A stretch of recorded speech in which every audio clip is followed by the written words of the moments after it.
guys. So, I'm sensing na yung iba sa inyo, this is like an ex-lover na parang mag-o-offer ng apology sa inyo, guys. And liligawan ulit kayo nitong person na to. With sincerity, with all hope and sincerity, mga kapiksi, na umaasa siya na mapatawad mo siya, umaasa siya na mabigyan mo pa siya ng another chance. And magiging agresibo yung pag-ataka nitong person mo. Hindi yung agresibo na, kumbaga parang kahit na i-reject mo siya,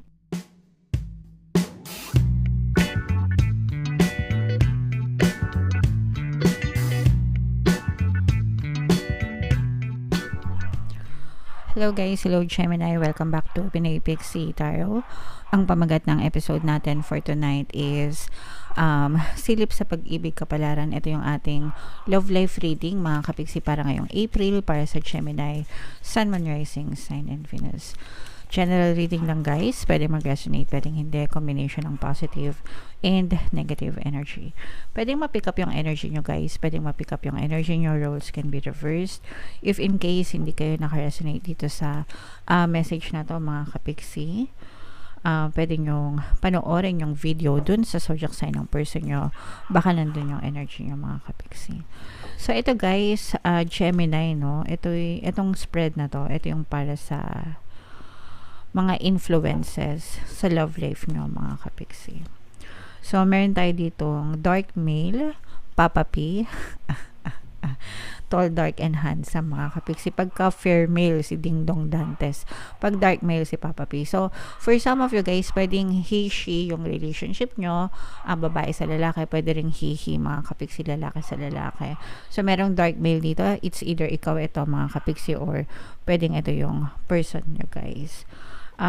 For some of you guys, this is not a very good energy, no? Pagdating sa relationship, nakikita natin na for some of you, may mga chismis, may mga naninira sa relationship nyo, especially parang merong parang merong kwento-kwento, nagmamarites, ganyan, regarding sa past mo or regarding sa past ng person nyo, mga kapiksi, parang may kumakalat, ganyan, na hindi magandang chismis, marites, tungkol sa past ng person mo. Pwedeng past relationship niya, pwedeng past relationship mo, or pwede ding dun sa past na ginagawa mo, no? So, let's say, for example, sometimes ganun, no? May mga nanghahalongkat, ganyan. Kahit nasabihin naman natin na nagbago na, di ba? Tao lang, paminsan-minsan nagkakaroon ng pagkakamali, pero parang siya, na-tarnish yung reputasyon. Pag sinabing na-tarnish, na kalawang, no? And parang kakabit na nila yung reputasyon na yun. So parang merong hindi masyadong magandang reputasyon, either yung person or ikaw, na nagiging sanhi ng pagmamarites ng ibang tao, mga kapiksi. Nakikita rin natin na pwedeng short-lived or short-term lang itong relationship na to, because of open relationship din, na pwedeng, pag sinabi kasing open relationship, mga kapiksi, pwedeng walang commitment, no? O kaya naman multiple partners, guys. Sa ibang bansa, medyo uso na to. Kumbaga parang open na sila sa open relationship para walang masyadong hassle, walang no strings attached, walang stress, ganyan-ganyan. Parang hindi nagiging issue yung commitment, mga ganun, mga kapiksi. Pero sa Pilipinas, bilang mga Pinoy ay konserbatibo, di ba? Konserbatibo dati. Parang iba na, parang hindi pa to masyadong katanggap-tanggap, mga kapiksi. Okay? So, maaring ito rin yung nagiging issue or magiging issue kung bakit short-lived lang or short-term lang din yung relationship, mga kapiksi. At saka ito nga, yung past na parang hindi masyadong maganda, yung kwento-kwento, either tungkol sa'yo or tungkol dun sa person nyo, mga kapiksi, na nakaka-apekto dun sa inyong relationship, guys. Alright? So, comment down below, Gemini, if feeling nyo nakaresonate kayo dyan. So, dito naman, tingnan natin yung ganap sa love life nyo, guys, ngayong April, no? Shuffle ko to, guys. Habang sinashuffle ko to, panoorin nyo muna itong video natin regarding sa ating paano mag-manifest ng abundance video course. Kapiksi, sawa ka na ba sa mga struggles at hirap sa buhay mo? Masipag ka ba at masikap sa buhay ngunit hindi ka pa rin umaasenso? Ilang beses ka na bang nag-attempt magnegosyo at mag-invest pero palagi ka pa rin nalulugi? Sa pagkakataon na ito ay maaaring may subconscious beliefs ka na nagiging balakid sa iyong pag-unlad at pagyaman. Introducing, paano mag-manifest ng abundance video course. Dito ay matututunan mong ma-overcome ang mga balakid mo para tuluyan ka ng umunlad, umasenso, sumagana, maging matagumpay, successful at maswerte sa iyong kabuhayan, pera, trabaho, negosyo, salapi at kaperahan ng bonggang-bongga.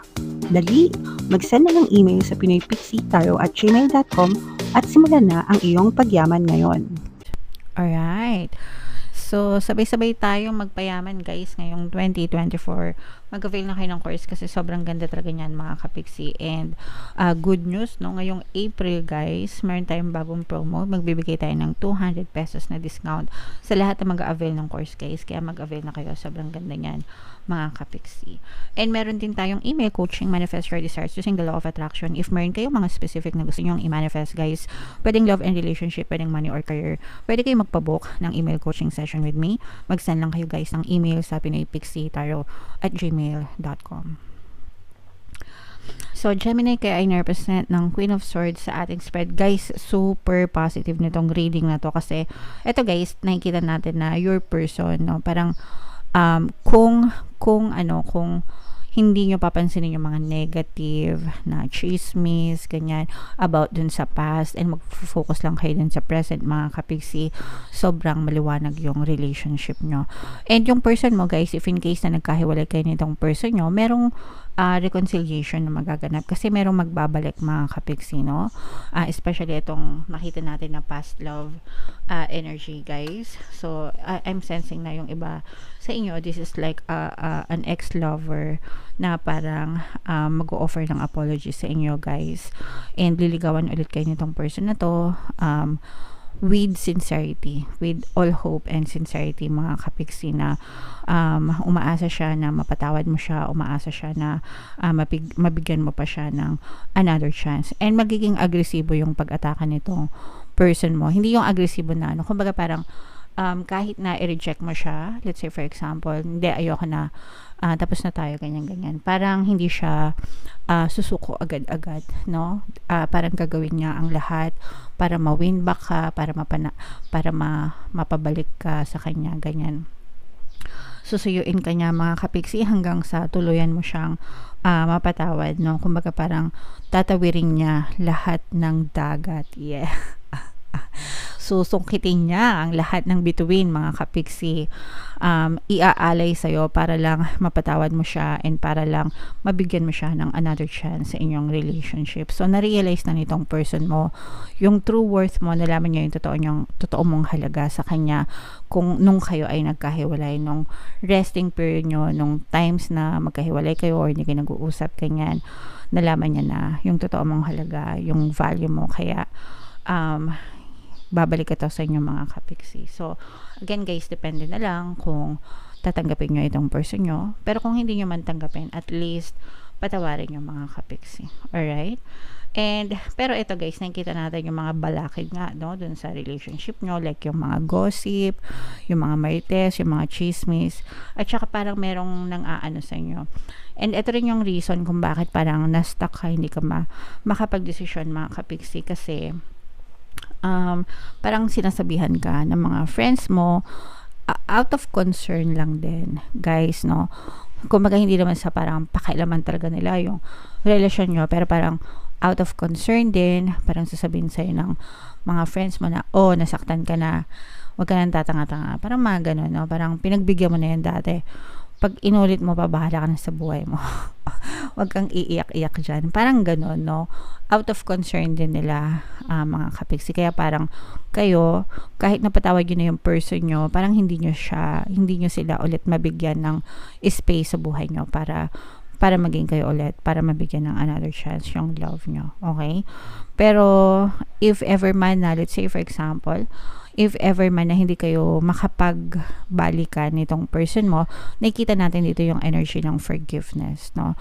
At saka mas magiging magaan. Pwede kayo maging friends ulit, guys. Yun yung nakikita natin dito, especially for the sake of children, kung may mga anak kayo, mga kapiksi. Para yun yung magiging simula ng reconciliation nyo, parang financial support sa anak, ganyan. Pero yung magkabalikan together, parang it will take time pa. Kasi nga, sabi ko nga sa inyo, parang liligawan nila ulit kayo, susuyuin kayo hanggang sa mapa-oo kayo, pero kayo, nag-hold ba kayo sa feelings nyo sa kanila kung bibigyan nyo pa sila ng another chance because of your past circumstance nga. So, malaking, kumbaga, tatawirin nila ang lahat, pero malaki yung tatawirin nila.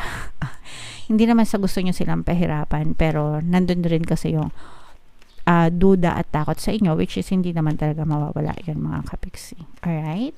So, yeah. Comment down below, Gemini, if feeling nyo nakaresonate kayo dyan sa mga messages na yan.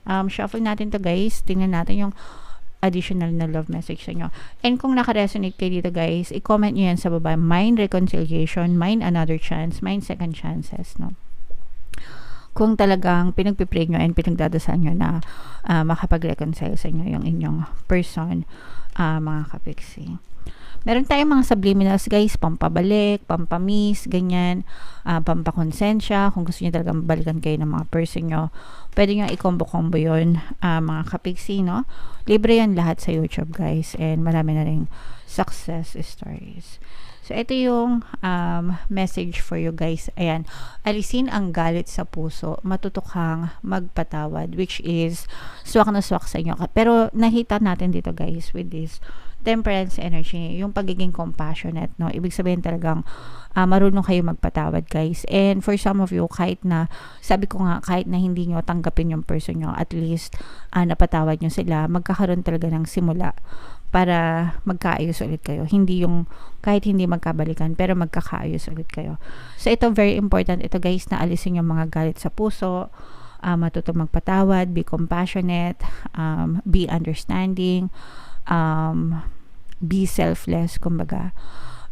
Not for their sake, pero for your own sake. Kasi kapag pinapatawad nyo sila, guys, kayo yung nagiging malaya, no? You're freeing yourself. Pinapalaya nyo yung sarili nyo sa mga negative emotions. Kasi yung mga negative emotions na yan, pahirap yan sa buhay, malas yan sa buhay, guys. Yan yung nagiging dahilan ng mga blocks nyo sa buhay, mga balakid, ganyan. Kaya mabigat yung pagdadala ng buhay kapag talagang nandun yung galit, mga kapiksi. Okay? Pero pagka walang galit, love lang, light lang, ganyan, magaan talaga yung buhay, mga kapiksi. Hindi lang sa love life, even life in general. Okay? Alright, so comment down below, Gemini, if feeling nyo nakaresonate, guys, sa mga messages para sa inyo. Ito, guys, yung ating mga relationship subliminals, no? Pakinggan nyo para talagang makatulong sa mga relationship nyo. And ito naman yung ating success stories ng paano mag-manifest ng abundance video course. Click here to subscribe, guys, and click here to join our membership program. Thank you for liking, sharing, and subscribing, and see you again next time. I love you all, guys. Have a nice day. Bye-bye.